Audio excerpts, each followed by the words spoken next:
Ka pas kërcënime, ka pas selame të ndryshme, po me gjithate kam qëndru dhe ja ku jam edhe sot. Pra nuk keni dërzu? Jo, nuk jam dërzu. E keni marrë vendimin në mënyrë meritor? Ka pas, thash, Prizreni atëherë ka qenë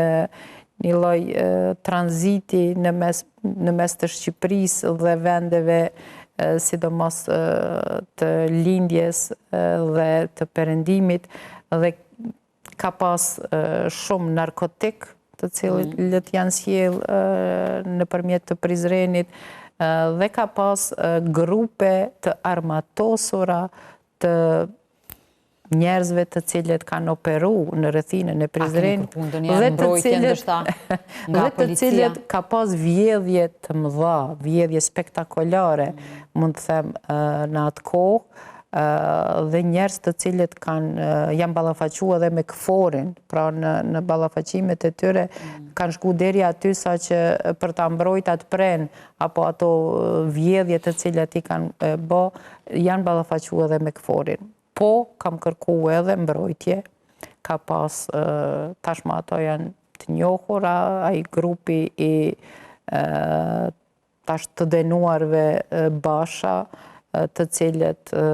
familje, dy vëllezër, po edhe antar të tjerë, së bashku me një grup tjetër të rinjve, kanë kry vjedhje, grabitje, thash spektakolare, sikur në filma, me armë, me kërcënime,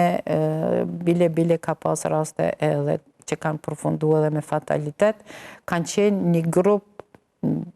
jo vetëm ai, po kanë qenë disa grupe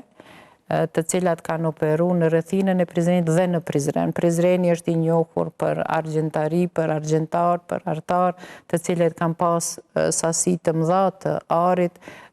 dhe kanë qenë caku i tyre, ka pas sasi të jashtëzakonshme të arit të cilat janë vjedh, dhe për fat mirë apo të keq kam qenë unë ajo e cila i nda këtë land në punë dhe janë marrë vendime atëherë të guximshme, mund të them, sepse në atë kohë ka qenë bukur vështirë edhe me i nxonë ata, po edhe pastaj me i gjyku.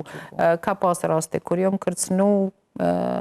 ka pas raste kur ata kanë ikë nga burgu dhe vendimet e para që janë marrë ka qenë që të mbrohem unë dhe familja ime. Ka pas lloj raste pastaj, po këto janë ato që e kanë karakterizu edhe profesionin e gjyqtarit. Po, dhe në atë kohë kanë qenë ndoshta rastet e para ashtu mediale dhe të mëdha për të cilat është folë dhe